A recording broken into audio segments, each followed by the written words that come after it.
नमस्कार मित्रों, मैं Sachin Mishra MSP coaching centre में आपका हार्दिक स्वागत करता हूं। आज हिस्ट्री में मौर्य वंश है, मौर्य समाज। ठीक है, मौर्य साम्राज्य के संस्थापक कौन हुए हैं? चंद्रगुप्त मौर्य हुए हैं। ठीक है, तो शुरुआत करते हैं। मौर्य वंश 322 बीसी से 185 बीसी तक रहा, माने ईसा पूर्व तक रहा। इनके बीच में कई राज्य आए, हम आपको लगातार बताते रहेंगे। ठीक है, देखो इसके हमें अभिलेख मिलते हैं, कौन कौन स्रोत मिलते हैं जिससे हमें जानकारी मिलती है मौर्य वंश कोई वंश था। हमें कुछ स्रोत मिलते हैं, जैसे हमें दो टाइप स्रोत मिलते हैं, साहित्यिक और पुरातात्विक। साहित्यिक वे होते हैं जो हम पढ़ सकें, जिन ग्रंथों को हम पढ़ सकें वो साहित्यिक हैं। और पुरातात्विक क्या है? जो हमें खुदाई से प्राप्त हो, जैसे खुदाई की हमें भवन मिल गए, स्तूप मिल गई, गुफा मिल गई है, मृत्यु भांड मिल गए आदि। ये क्या है? ये अभिलेख है जो हमें खुदाई से मिले हैं। और पहला हमें जो ग्रंथ मिले हैं, अर्थशास्त्र। अर्थशास्त्र किसने लिखा है? कौटिल्य, जो हमारे चाणक्य हुए हैं। ठीक है, इन्होंने अर्थशास्त्र लिखा है जिसमें मौर्य साम्राज्य का उल्लेख है। इंडिका मैगस्थनी लिखा है। इंडिका कौन था? इंडिका ये मैगस्थनी, इंडिका लिखी है मैगस्थनी जी। मैगस्थनी कौन था अभी हम आपको बताएंगे इसमें।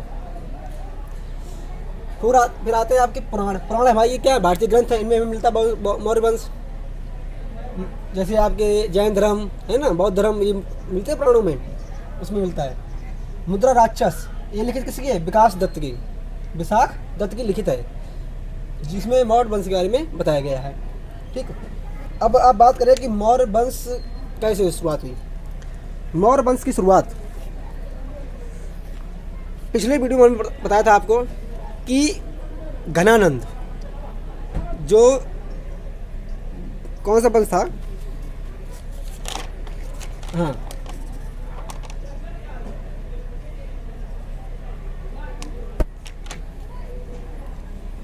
नंद वंश के घनानंद कौन थे? नंद वंश के अंतिम शासक थे घनानंद। ठीक है, उनको पराजित कर चंद्रगुप्त मौर्य ने मौर्य साम्राज्य की स्थापना की। अब कैसे की? घनानंद के दरबार में कौटिल्य, जिनका नाम था चाणक्य, ये उनके दरबार में रहते थे। तो घनानंद ने चाणक्य को अपमानित कर अपने दरबार से निकाल दिया था। दरबार से निकालकर ये रास्ते में जा रहे थे, तो जो चंद्रगुप्त मौर्य थे ये खेल रहे थे। जब ये खेल रहे थे तो खेलते खेलते इनसे मुलाकात हुई, कौटिल्य से इनकी मुलाकात हुई, चाणक्य उनकी चंद्रगुप्त की। तो फिर इनके जो गुरु हुए, चंद्रगुप्त के गुरु कौन हुए? चाणक्य गुरु हुए। तो इन्होंने बदला लेने के लिए, किससे? घनानंद से बदला लेने के लिए चंद्रगुप्त को तैयार किया। और इन्होंने उस चंद्रगुप्त की कठिन परीक्षा लेके अच्छा सम्राट बना दिया। फिर इसने घनानंद के ऊपर आक्रमण कर दिया और घनानंद को मारकर मौर्य वंश की स्थापना कर दी, जिसकी सहायता से चंद्रगुप्त ने नंद शासक किया। ठीक है, अब देखो चंद्रगुप्त मौर्य, अब हम पढ़ते हैं क्या? चंद्रगुप्त मौर्य। तो चंद्रगुप्त मौर्य के बारे में बताते हैं।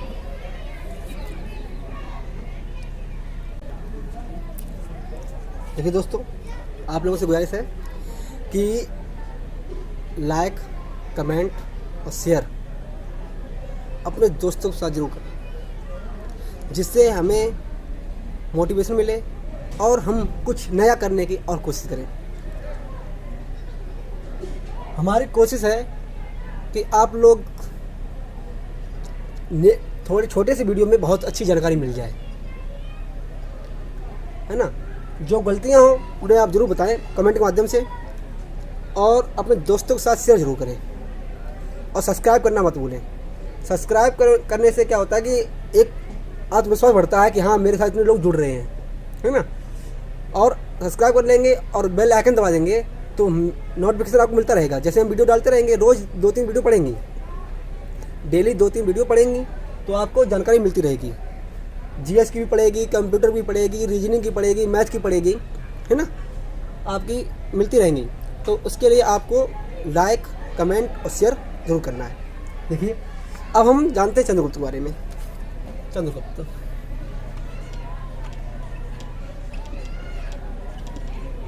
चंद्रगुप्त जो मौर्य, चंद्रगुप्त मौर्य के बारे में अलग अलग तथ्य दिए गए हैं। इनका शासनकाल रहा 322 बीसी से 298 बीसी तक इनका शासनकाल रहा, चंद्रगुप्त मौर्य का। ठीक है, इनके बारे में बताया जाता है कि बौद्ध और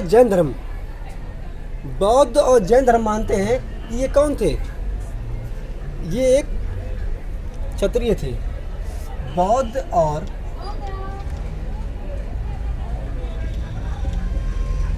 जैन धर्म का क्या कहते हैं, ये कौन थे, क्षत्रिय थे। आपसे क्वेश्चन कर दिया जाए कि बौद्ध धर्म तो क्या बताता है, तो क्षत्रिय बताता है। और जो मुद्रा राक्षस, अभी बताया हमने आपको,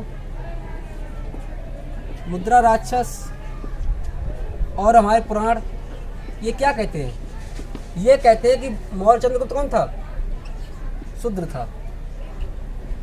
कौन था, शूद्र था, ये बताते हैं। सबके तथ्य अलग अलग हैं। ठीक है, अब इनको कुछ नाम दिए गए हैं। किसने नाम क्या दिया देखो, बताते हैं। कुछ पॉइंट हैं जो आपके एग्जाम में पूछे जाते हैं, वो आप देखो। हम वही पढ़ाएंगे जो आपके एग्जाम में आता है, ज़्यादा हम ओवर नहीं पढ़ाएंगे जिससे आपको दिक्कत हो, है ना। छोटे से वीडियो में बहुत कुछ जानकारी आपको हम दे देंगे। कोशिश मेरी यही है कि आपको बहुत कुछ जानकारी मिल जाए।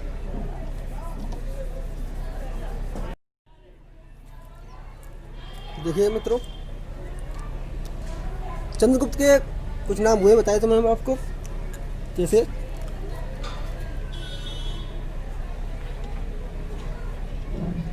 जस्टिस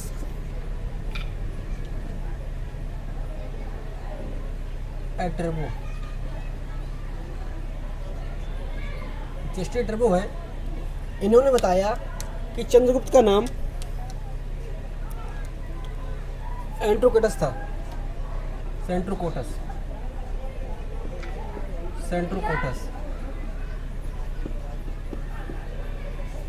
और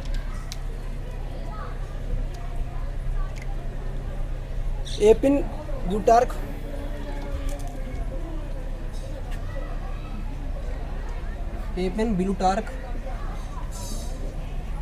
कहते हैं कि इनका नाम एंट्रोकोटस था।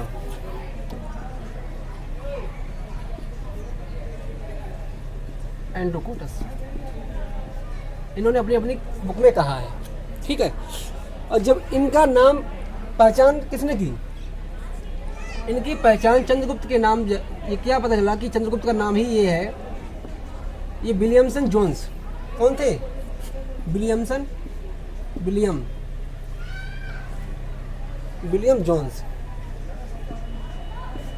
जोन्स थे, जिन्होंने 1784 ईस्वी में पहचान की कि सेंट्रोकोटस और एंड्रोकोटस नाम का एक ही व्यक्ति है जिसका नाम था चंद्रगुप्त मौर्य। ठीक है, इसका हम बात करते हैं सिकंदर के सेनापति। सिकंदर का सेनापति कौन था, सेल्यूकस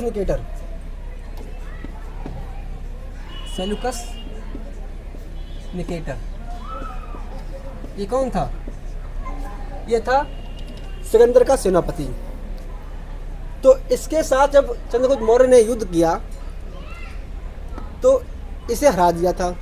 हराने पर इन दोनों के बीच में क्या हो गई, संधि हो गई। संधि में क्या हुआ कि चंद्रगुप्त ने इनकी बेटी, जिसका नाम था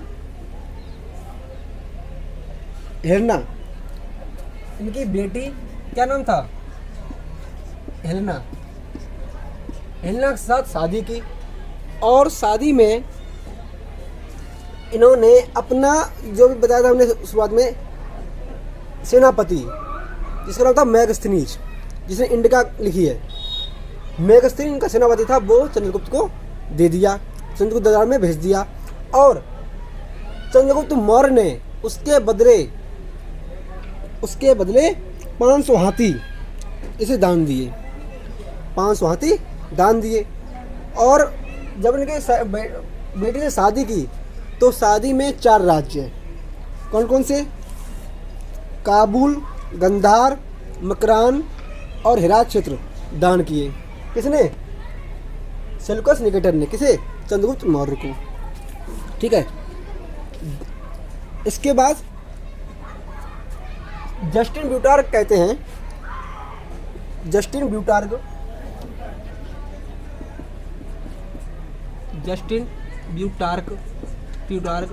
कहते हैं कि जो इनकी सेना थी, 6 लाख सेना थी, लगभग 6 लाख इनकी सेना थी। किसकी? चंद्रगुप्त मौर्य की। ठीक है। और ये 6 लाख सेना किसने दी थी? सेल्यूकस निकेटर के साथ मिलकर इनकी सेना कितनी थी? 6 लाख हो गई थी। फिर इसके बाद अब बात करते हैं चंद्रगुप्त की मृत्यु। तो चंद्रगुप्त की मृत्यु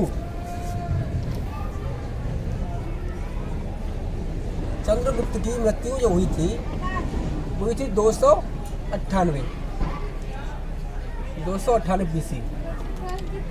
क्या हुआ था कि चंद्रगुप्त जो थे वो जैन धर्म से प्रभावित थे। तो जैन धर्म में ये कहाँ पहुँचे? ये श्रवण बेलगोला पहुँचे। कहाँ की मृत्यु हुई थी? मृत्यु स्थान क्या था इनका? श्रवण बेलगोला। श्रवण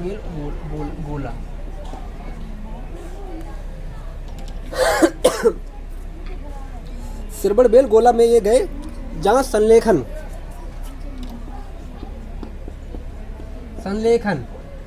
ये क्या है?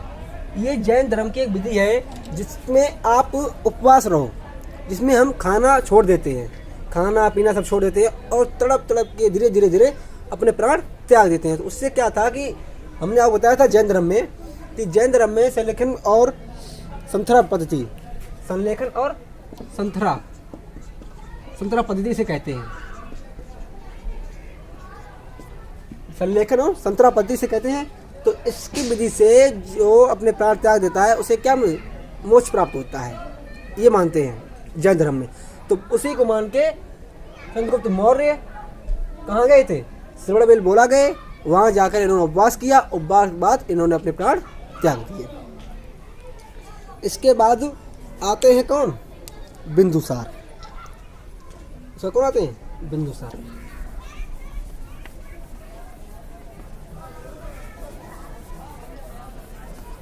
अब बात करते हैं बिंदुसार की। देखो बिंदुसार का कार्यकाल क्या रहा है?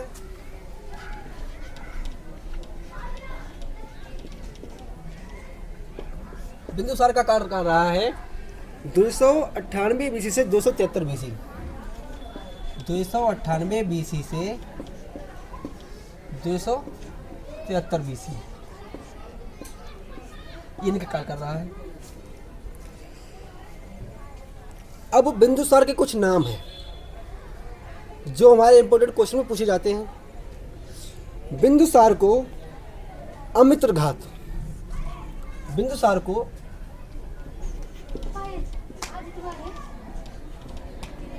अमित्रघात के नाम से भी जानते हैं। इसका अर्थ क्या होता है? अमित्रघात का अर्थ होता है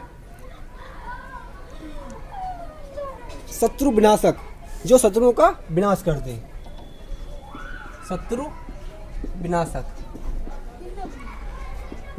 ठीक है, इसका अर्थ होता है अमित्रघात का। ये बिंदुसार का नाम था। जैन ग्रंथों में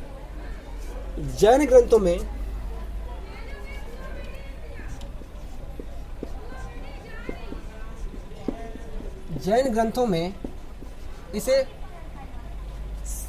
सिंहसेन कहा गया। क्या कहा गया? सिंहसेन, ये भी इसका नाम था, सिंहसेन कहा गया।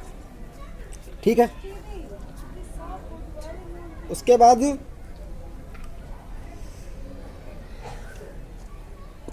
इसके बाद हम बात करते हैं इनके विद्रोह की। सबसे इनका इम्पोर्टेंट विद्रोह जो है वो तक्षशिला में हुआ। तक्षशिला में 2 विद्रोह हुए हैं। देखिए, इसके बाद तक्षशिला में शुरुआत तक्षशिला से बात करते हैं। तक्षशिला में विद्रोह शुरू हो गए। तक्षशिला में विद्रोह शुरू हो गए तो इन्होंने अपने बेटे सबसे पहले सुसीम को भेजा।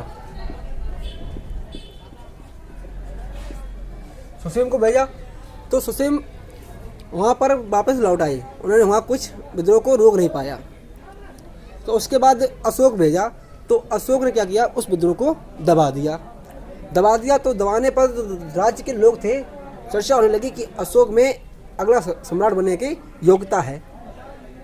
तो वहाँ से अशोक में पना गया कि हाँ, मैं सम्राट बन सकता हूँ, मैं राजा बन सकता हूँ। उसके बाद क्या हुआ कि सीरिया शासक, आपसे पूछा बिंदुसार से और क्वेश्चन आते हैं। जैसे सीरिया शासक से इसका नाम क्या था, एडियोकस। क्या नाम था, एडियोकस। उसका नाम था एडियोकस। एडियोकस से 3 चीज़ें मंगवाई। कौन कौन सी? पहली सूखे अंजीर, शराब और दार्शनिक। तो उसने एडियोकस ने सिर्फ 2 चीज़ें भेजी, सूखे अंजीर और शराब, दार्शनिक नहीं भेजा। ठीक है, तो आपसे क्वेश्चन पूछा जाए कि बिंदुसार ने सीरिया से क्या मंगवाया था, तो सीरिया से उन्होंने 3 चीज़ें मंगवाई थी। कौन कौन सी? सूखे अंजीर, शराब और दार्शनिक। क्या चीज़ें आई थी? सूखे अंजीर और शराब आई थी, दार्शनिक नहीं आया था। उसके बाद मिस्र। अब बात करते हैं मिस्र के शासक की। हम वही पढ़ाएंगे अब इम्पोर्टेंट जो है।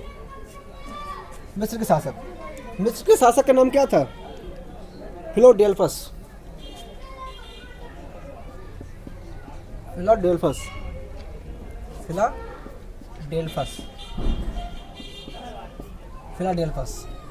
या टॉलमी द्वितीय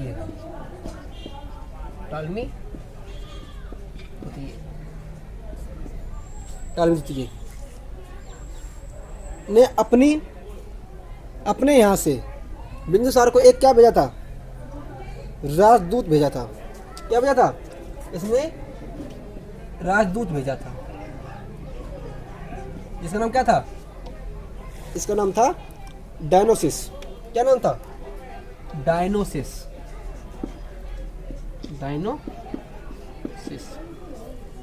ठीक है। उसके बाद अब हम बात करते हैं अशोक सम्राट की। बिंदुसार हो गए। बिंदुसार में क्या कौन आते हैं? अशोक।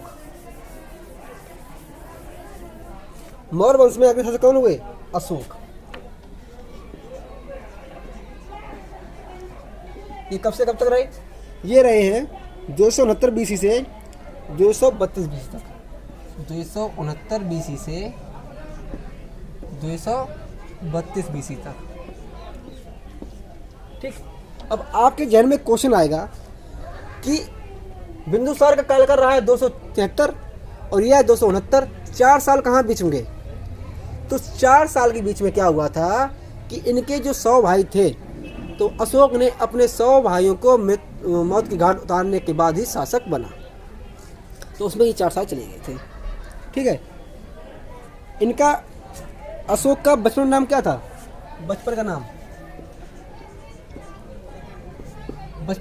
था देव नाम प्रिय।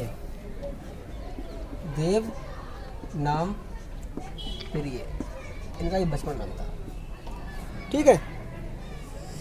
269 BC में राजा बनने से पहले ये अवंती के राज्यपाल थे। आपसे कुछ पूछा है अशोक कौन, इसमें से अशोक कौन थे? तो अवंती के ये राज्यपाल भी थे। ठीक है। राजा बनने से पहले ये अवंती के राज्यपाल भी थे। कब? 269 BC से पहले। अशोक का नाम मास्की और मिलता है। अशोक का नाम मास्की, मास्की या गुर्जरा, गुर्जरा, मास्की या गुर्जरा भी अब अभिलेखों में इनका नाम मिलता है। 261 बीसी में, 261 बीसी में 9 वर्ष तक कलिंग का युद्ध चला, जिसमें लाखों लोगों की मृत्यु हुई थी। सबसे बड़ा युद्ध कब चला था? कलिंग का युद्ध। इसका नाम क्या था? कलिंग का युद्ध। इस युद्ध में लाखों लोग जब मर गए थे तो अशोक वहीं से ये सुधर गया था। फिर इसने झगड़ा करना बंद कर दिया और बौद्ध धर्म की तरफ निकल पड़ा। ठीक है, तो बौद्ध धर्म निकलने पर ये क्वेश्चन आया था कि अशोक युद्ध कब ये उससे दूर हुआ, युद्धों से? तो जब कलिंग का युद्ध हुआ था, जो चला था 9 वर्षों तक, जिसमें लाखों लोग मारे गए थे। ठीक है, उसके बाद ये धर्म की तरफ निकल गए थे, मतलब धर्म के रास्ते की तरफ निकल गए थे। ठीक है, ये हमें कहाँ बताया गया है? 13वें शिलालेख में बताया गया अशोक के। इसके बाद बौद्ध भिक्षु से मिला, जिसका नाम उपगुप्त से चली। देखो, धर्म के रास्ते जब निकल गए तो इन्हें कौन मिले? बौद्ध भिक्षु मिले, बौद्ध भिक्षु मिले, जिसमें इनका नाम क्या पड़ा? उपगुप्त। ठीक है, इनका नाम पड़ा उपगुप्त। किसने डाला? बौद्ध भिक्षुओं ने। अब ये जब धर्म प्रचार निकल गए हैं तो धर्म प्रचार के लिए इन्होंने क्या क्या मार्ग अपनाए, वो कार्य किए, वो सुनो। लिख लेना नहीं, हम सुना बता देते हैं आपको। पहला है धर्म प्रचार के मार्ग पर निकल पड़े, ये पहला पॉइंट हो गया। दूसरा हुआ कि धर्म महामंत्रों की नियुक्ति करना, विभिन्न शिलालेखों का निर्माण कराना और उन पर अच्छी अच्छी बातों का लिखवाना, ये अशोक का काम था। जो शिलालेख मिलते हैं उसी से मिलते हैं। उसके बाद ये आगे बढ़े तो कई धार्मिक जगहों पर यात्रा उन्होंने की और मांसाहार बंद करने का एक निर्णय लिया उन्होंने कि मांसाहार बंद हो, कि कोई मांसाहारी ना बने। उसके बाद इस मौर्य वंश के अंतिम शासक कौन हुए हैं? वृद्ध। आपसे पूछा जाए कि अंतिम शासक कौन हुए हैं? अंतिम शासक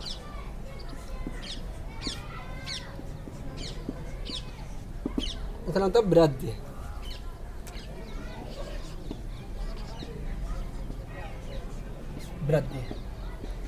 ये मौर्य वंश के अंतिम शासक हुए हैं। कब? 185 बीसी में। ठीक, इनकी हत्या किसने की थी? इनकी हत्या इनके सेनापति, इनके ही सेनापति थे। कौन थे? पुष्यमित्र